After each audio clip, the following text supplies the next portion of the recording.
Manipur Top 20 News na tungan-tungan ba wala ba source hindi ko tsarga matamatang oiba maru oba ipaw sing tatuk khang jari ahan bada Manipur da lengak sem bani hingi basing kaibu kaiba ba utong ho wagidori ba mas tara amasung tara gani thoida Manipur gi budget log sabha amasung rajya sabha da putokani harakle Manipur gi log bobam da anu ba lengak sem bagi manamani naive governor Nagaland da chakhe hauki bukum ja 2022 gi February amasung March da tangkak ani thokna pangtokki ba tara gani thoi suba Manipur Legislative Assembly Mikal da mai pautuna chahi adugi Mars sada likaki balanga lusinga singa BJP khal natana lenga asida sawgalam badagi sawatpa tokle hai khiba NPP gi MLA khara yaw phawna mathang thagi tarani thoida chahi ama mapung farga daba Manipur gi president role gi lenga asing mohta anoba popular government ama center gi lusinga singa soidana semlak lagani haibgi wahum sing tatna phongdok labasu ha asigi kunga dipanda president Draupadi Murmu na lok sabha amasung Rajya Sabha gi apunba session da address tawduna haukiba parliament gi budget session asigi manungda March tara 2026 tana Lok Sabha da Manipur gi budget puthok laga March tara gani thoi 2026 tana Rajya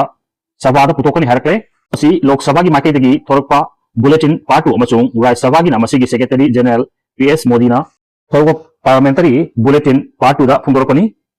Sabha ani gi makai dagi phungdorpagi matung ina March tara 2026 Lepapo panimiki Sabha asigi discussion and voting on the business ki ahan bada second batch of supplementary grant for 2025-26 ki mathang ani subada general discussion on budget Manipur for 2026-27 and discussion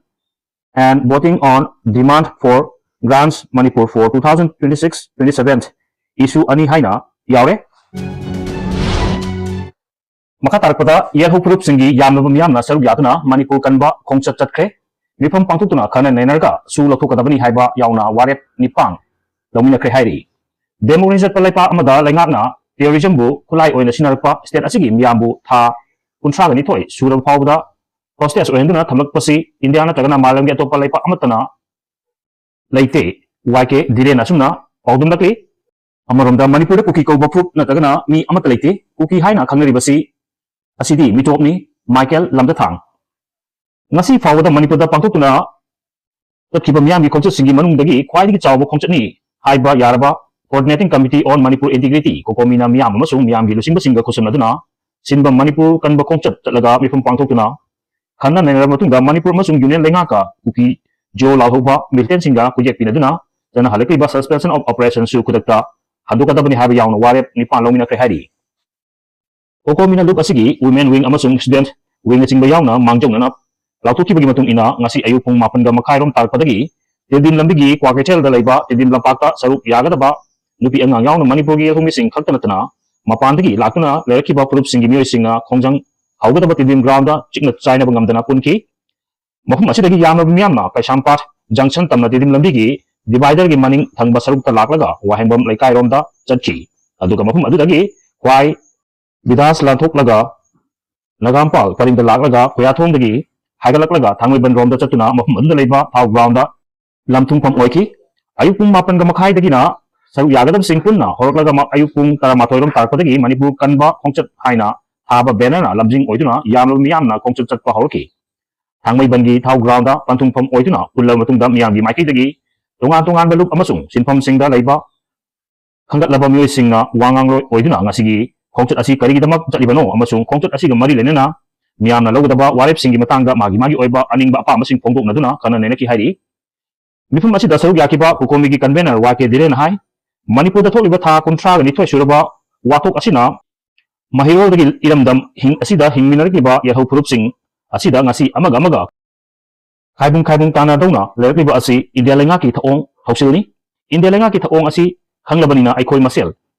harum thamnaba yengthinabi mohta amata oina munsilaga India lenga ki Matata apunba Manipur amagi kholaw lawminaba mathau tare tahi kya gi mamang Manipur gi kalup masel nungsinadana India lenga na thamba thabak kya chatharaba lakli adubu kondaminari ba yalho purupung magna nungsi channa amata oina apunba Manipur da himinagani haina leminaduna lakpadagi ngasi halaba Manipur gi apunba gi saktam kaidna legli bani democracy chatpa lepak amada lenga na terrorist sinaraga state amagi citizen singbu tha kontra gani thoi suraba fawba hostage oina thambakpa haibasi malim gi manungda India na ahanba oigani malingi lepak amatada masagi maramdamda hingjaba miyambu proxy army sinarga opi naibiba namthaduna thamba haibasi India natana atopa lepa amata leite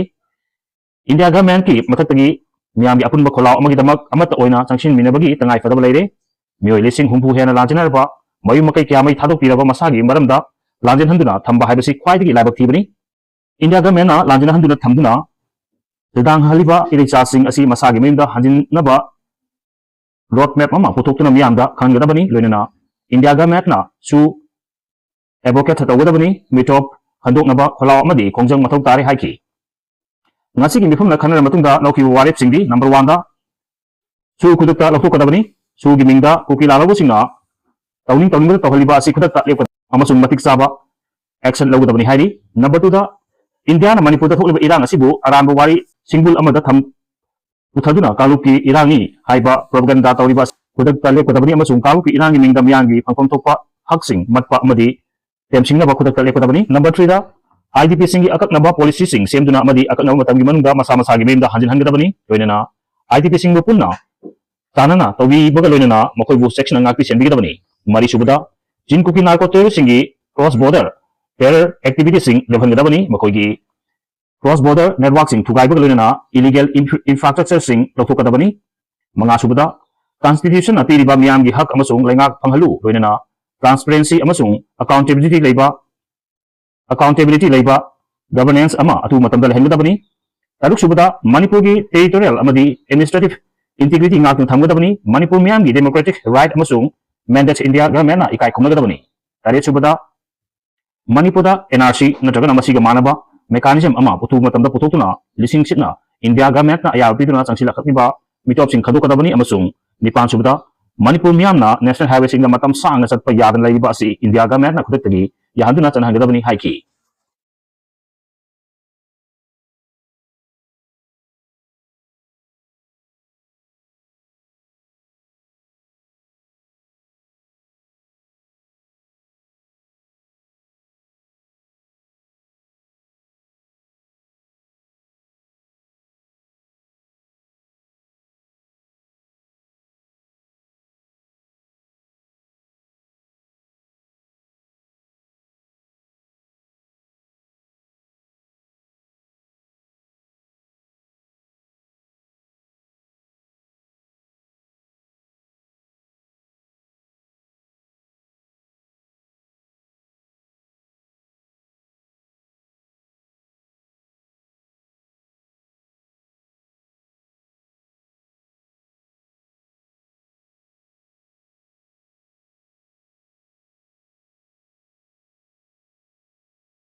video ꯑꯁꯤꯕꯨ ꯄꯥꯎꯗꯝꯕꯗ ꯁꯣꯏꯈꯤ ꯂꯥꯟꯈꯤꯕ ꯌꯥꯎꯔꯕꯁꯨ ꯉꯥꯛꯄꯤꯒꯅꯤ ꯑꯃꯗꯤ channel ꯑꯁꯤꯕꯨ subscribe ꯇꯧꯕꯤꯒꯤꯗꯃꯛꯇ ꯊꯥꯒꯠꯄ ꯐꯣꯡꯗꯣꯛꯆꯔꯤ ꯇꯨꯡ ꯀꯣꯏꯅ ꯃꯤꯌꯥꯝꯒꯤ ꯁꯦꯕꯥ ꯇꯧꯕ ꯉꯝꯕ ꯑꯣꯏꯖꯒꯦ